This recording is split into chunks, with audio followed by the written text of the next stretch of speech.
मेरे बच्चे, आज मैं तुमसे बात करके यह बताने आई हूँ कि मैं तुमसे नाराज हूँ। तुमने मेरा दिल दुखाया है।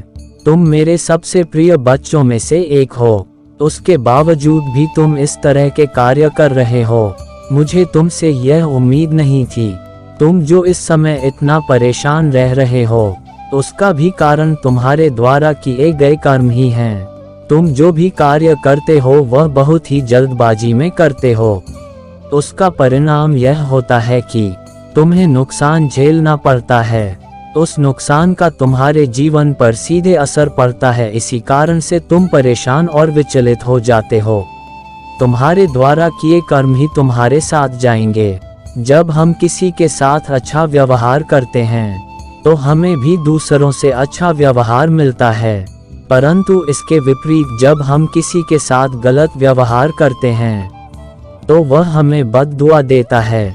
उसकी बद्दुआ का हमारे जीवन में गहरा प्रभाव पड़ता है। हमारे द्वारा किए गए कर्मों का हिसाब किताब यही इसी जन्म में होता है। सीधी तरह से कहा जाए, अगर हम अच्छे कर्म करेंगे तो हमें फल भी अच्छा मिलेगा, और यदि हम बुरे कर्म करेंगे तो उसका परिणाम भी बुरा होगा, जो कि हमें इसी जन्म में भोगना पड़ेगा। हम लोग कभी कभी अज्ञानतावश बहुत ही गलत काम कर बैठते हैं। उन कार्यों को करने से पहले हम उनके परिणाम की चिंता नहीं करते हैं।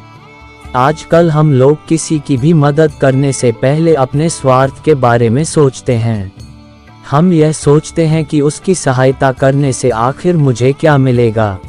मेरे बच्चे, उसकी सहायता करने से हमें कुछ मिले या ना मिले, परंतु हमें पुण्य की प्राप्ति अवश्य होती है। अगर हम लोग स्वार्थ से कोई कार्य करते हैं तो हमें उस कार्य का कोई पुण्य नहीं मिलता है, बल्कि हम पाप के भागीदार अलग से हो जाते हैं। स्वार्थ भावना से किया गया कर्म का कोई अस्तित्व नहीं होता है।